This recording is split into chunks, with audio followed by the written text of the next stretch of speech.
See, now Zelos has always been a brand that punches above its weight. Now, while many independent brands lean on safe, established designs, Zelos thrives on unexpected material choices, bold aesthetics, and aggressive pricing.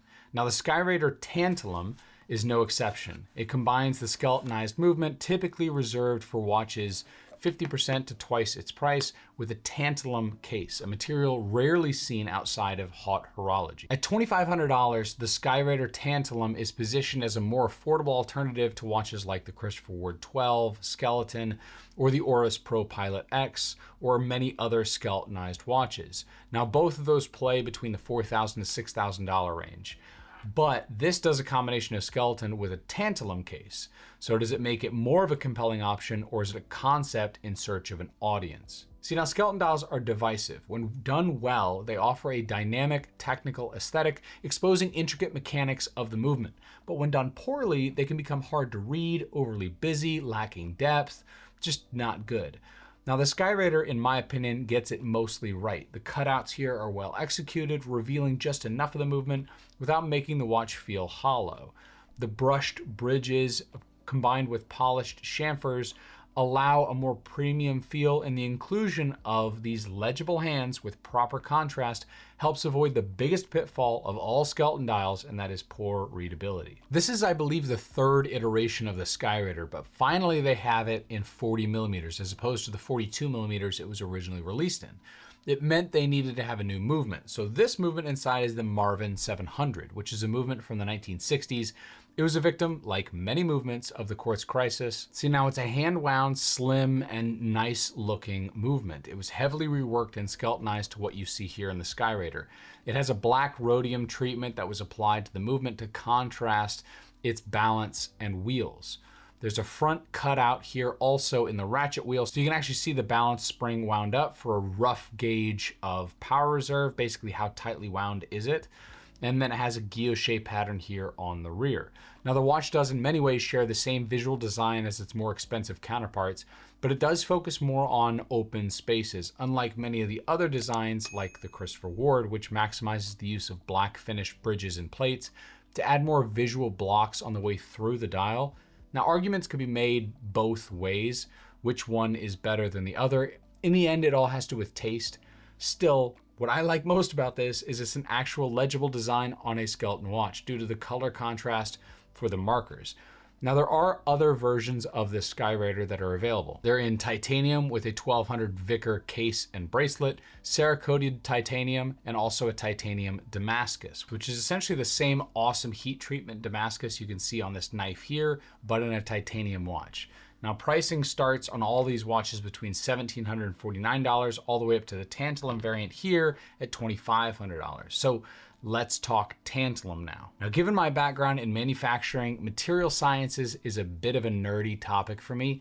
Now, Tantalum is a dense, corrosion-resistant metal that has this beautiful bluish gray hue. It's significantly heavier than things like titanium and heavier also than steel, so it offers a bit of a luxurious feel. Brands like FP Journe and Audemars Piguet have used tantalum in six-figure watches, so seeing it in a sub $3,000 watch is almost unheard of. Now, tantalum here is actually the most rare, stable element in the solar system, but if we compare its abundance to that of gold on Earth, it's actually 600 or over 600 times more prevalent. So it isn't that rare here, and that's why it's relatively inexpensive and I can buy this little plate or disc here. Now, it was first discovered in 1802 by Anders Gustav Eichberg, a Swedish scientist and expert in Greek literature.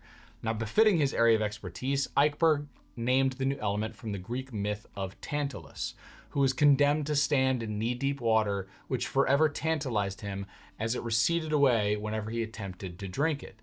Now, Eichberg wrote, "This metal I call tantalum, partly in allusion to its incapacity when immersed in acid to absorb any and to be saturated." Basically, it means tantalum can be soaked in solution and not dissolve, as if it's not partaking in drinking the liquid when it's immersed. Now, this means it's incredibly corrosion resistant, basically immune to corrosion like 316L stainless steel, which can still pit. You could lay this in acid and nothing's going to happen really. Now, it's because of the oxide layer that's formed by tantalum, which is very similar to titanium, which makes it hypoallergenic just like titanium. Now, however, tantalum isn't a perfect material for everyday wear. It's only empirically more scratch resistant than steel.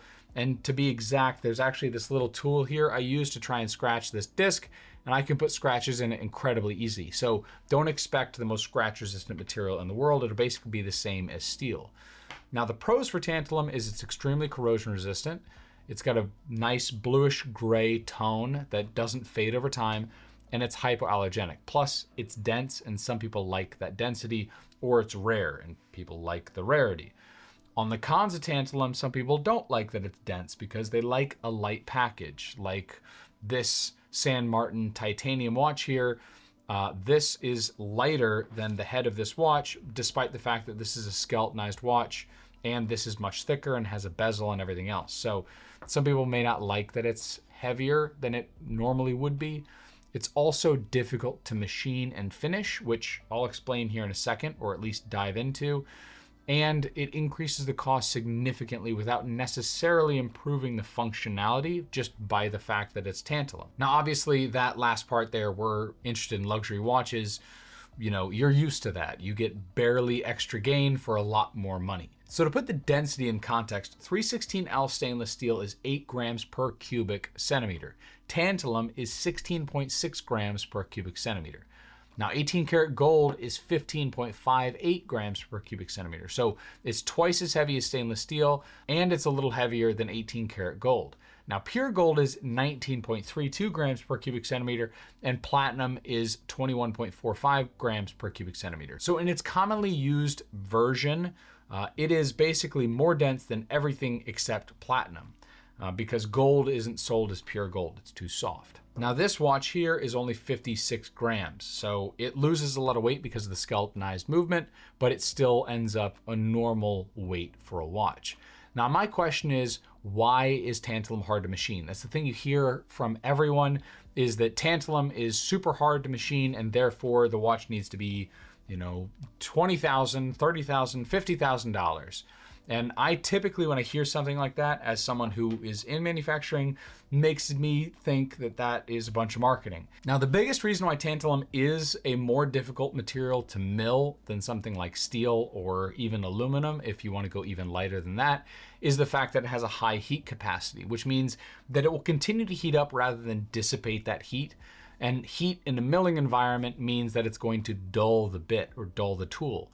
Heat here, and especially manufacturing, is the enemy of sharpness.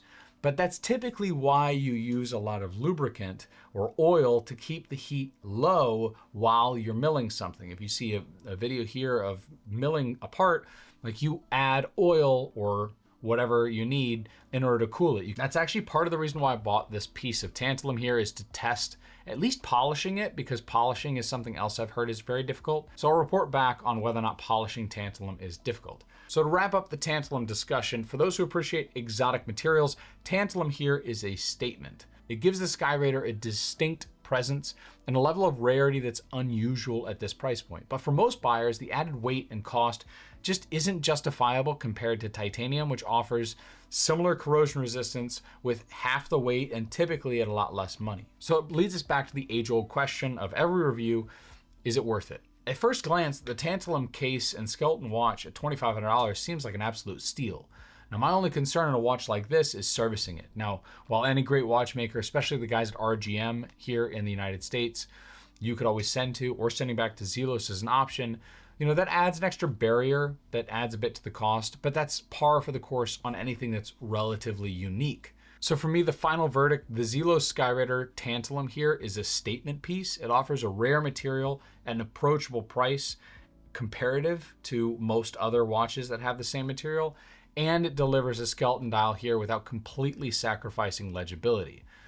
But it's also a watch that demands a very specific type of buyer, someone who values uniqueness over pure functionality. If you love tantalum and skeleton watches, it's a bargain. If you're on the fence, you might want to look around and think about it a little while before making a decision. What do you guys think about this? What do you think about tantalum, I guess, in the watch industry? Let me know in the comments below, and I'll see you in the next one. Take care.